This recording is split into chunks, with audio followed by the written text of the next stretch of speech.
ever I had to extradite my family from States, a lot of people think, Yeah. what's immediate? Well, there's Canada right there. And I was like, no, no, no way, Australia.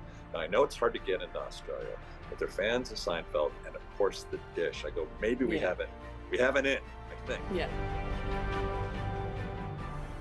You must be one of the busiest guys in the business, Patrick. You've been able to build this incredibly varied acting career that straddles both voice work and on screen and TV and film. Which is more fun for you and why? And the different mediums present their different challenges, and some of them are, great experiences.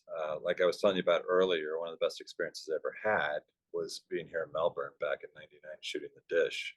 It Yeah. was such an amazing team, and the legendary Sam Neill and all the other wonderful actors and the Working Dog folks. Such a And great film. yeah, it's really special to get to be a part of that. Animation's fun because you don't spend that much time, when you're lending your voice, and you get to see something that's the culmination of the work of so many artists. And then you see it all come together. So, you use your imagination, because usually when you're, especially if you're doing a Disney movie like The Emperor's New Groove or something like that, you're isolated. You're in a booth by yourself. You're not working with anybody else. Yeah. And so you have to get creative that way with your voice. Of course, animation, everything's always bigger than life. They're very different. They could both be very, rewarding. So Joe Swanson, I guess, would be your longest running voice gig by far, or probably gig in general. It is, yeah. It's been going on for 23 or 24 years. So it's Yeah. great to get to work with, a genius like Seth MacFarlane and get to, join that team very early on. It's criminal for someone to be that talented. I'm a big fan of Seth's work. I'm lucky to be on the show. He voices most of the other characters. So I'm just glad that he decided not to voice Joe, and let me do Yeah. that early on. Yeah, yeah.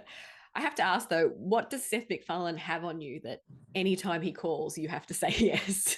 Well, simply, first off, when Seth calls, you count your blessings. You're like, you want to be a part of it. When he did the Ted movies, that was so much fun to be a part of those Yeah. films. But Seth calls, I come a running. You do sometimes get typecast voicing these burly, authoritative sort of characters. How challenging does it get to make them all different, especially when you're just using your voice and you don't have costume and physical performance to fall back on? There are voiceover artists who are chameleons, and they just do all kinds of, different things. And I guess there's something sort of, signature with my voice. Yeah. But and that's when it's like, what sort of, what is it? What's at the core of, a character's, like Kronk was sort of a reticent henchman, right? So he was, sort of sweet. Now Kronk he could have been darker. He could have been like, well, it's a shame that we're not going to have dessert. I worked so hard on it. And, potentially that could have worked. I Yeah. just made it sound a little bit sweeter like this and brought the voice down here. And it's like, oh, I worked so hard on dessert. No, the poison for Cusco, that poison. So it's just a little bit clueless, Yeah. a little bit silly, a little bit sweeter that way. Now, Joe doesn't sound entirely different from Kronk, but Joe's a bit more officious, because Joe's a cop, and, sometimes a bad cop. So you can tell that the same guy is voicing Joe or Kronk, but I still see them as, Yeah. there is a little bit of a difference, but not a chameleon. People always know, like, oh, it's that guy doing that voice. Yeah. You're still a chameleon. You're still a Yeah. chameleon. At this stage in your life and your career, what roles and projects are you feeling more drawn to? Just did a film called The Duel, which was this little film we did 3 years ago, and Grindstone picked it up, and then Lionsgate grabbed it from Grindstone. So they bumped it up from an indie to a theatrical release. So it's going to be in theaters on July 31st. That was a really cool opportunity. I'm always looking for, different things. There was a little talk early on. I know that when we did Seinfeld, would you have any interest in doing like a Putty spinoff? And I, at that point I said, absolutely not, because you Oh, have to get out and reinvent and do different things. Look, I did 9 episodes of a sitcom and was in danger of getting typecast, because that's the way they see things in the business. yeah. One of the things I so appreciated always, about Rob Sitch and Jane Kenny, the Working Dog folks, when they offered The Dish to me, they only knew me from Seinfeld. And I said to Rob, I go, you know me from Seinfeld. I think my guy Alan, The Dish, He's probably the least funny character in this film. NASA scientist, pretty stern. I go, what made you think of me? He goes, I reckon you could do it. And I'm like, well, thank you, thank you. Because in LA, in an industry where it's supposed to be creative, they're so big on just typecasting, or they just see you as Mm. doing one thing. So I really appreciate that. While I was here, I also got to stay with Sam at his place when we had a break in Double Bay in Sydney. We had a lovely time, and we're having barbecues and hanging out with the likes of Tom Cruise, Nicole Kidman, Tim Finn from Crowded House was there, Yeah. Brian Oh, Brent, Rachel Ward. I got to know Jeffrey Rush well. My wife and I and our kids went over to his home just with him and his wife, for brunch one day. And I just thought to myself, in Los Angeles, I'm not allowed to hang out with these people. You're a TV actor, you're this or that. yeah. And in Australia, just everything here is just so chill, and there's no this pretense, and Yeah. everybody's friends, and I just got to know some really cool people here. So grounded, down to earth. I love it down here. I remember thinking after that, if I had to extradite my family from States, a lot of people think, Yeah. what's immediate? Well, there's Canada right there. And I was like, no, no, no way, Australia. Now, I know it's hard to get into Australia, but they're fans of Seinfeld, and of course the dish. I go, maybe we Yeah. have it. We have an in, I think. Yeah.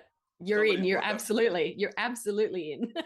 We could get down here. So you're down here obviously for Metro Comic Con, and conventions are just a great place for you to connect with your fans. Are you able to Yeah. attend many of these kind of events? I don't do a lot. I just started doing a few. I don't think I did one until about 7 years ago. This year, I'm doing more than I ever have. I'm doing like 8 or 9 of them. Most of them are somewhere in the States. Mm. But I just looked at Metro Comic Con as a great excuse to come back down here, come back to Melbourne, Yeah. and to just spend some time here. Special place for me, and Yeah. and the people are special. What do you find that people approach you about the most? Family Guy, Seinfeld, probably the most. During certain periods, it was a series of unfortunate events while they were releasing that on Netflix, because Netflix has such a wide reach. But there are a lot of really diehard fans of the show Rules of Engagement I did with David Spade. We did like Yeah. 7 seasons. That was a really fun one. And then there are those that like the cult stuff. I mean, The Tick we did 9 episodes of, but it seems to have had a cult following for years. Oh, Yeah. Kronk, The Emperor's New Groove. I'm a Disney file, and there are those that just love Disney, and that's Yeah. had an amazing life itself. Yeah. It's funny, just before I jumped online, I have a 1-year-old, and I just put the TV on to sort of keep her occupied for a second while I got prepared. And Hoodwinked was on. Yeah. I was like, there you are again. Hoodwinked was really fun to be a part of. When it was pitched to me, it was an independent animated feature. At that point, there had never been an independent animated feature that got a large theatrical release in history. As I remember having a deal, I'm like, well, this looks really fun. It's very clever. It's a Little Red Riding Hood, but the wolf is an investigative reporter who thinks he's Fletch. They had me right there. Yeah. I go, well, listen, if I'm going to do this and we're getting paid scale, which is nothing, I go, I have to have a deal where if this movie becomes a success, then, you get some back end. So I had that deal. Yeah. The Weinstein Company saw it at the Berlin Film Festival, acquired it, and it did very well when you look at domestic, worldwide, and DVDs. And I didn't get a cent because Harvey Weinstein just said, "Sue me."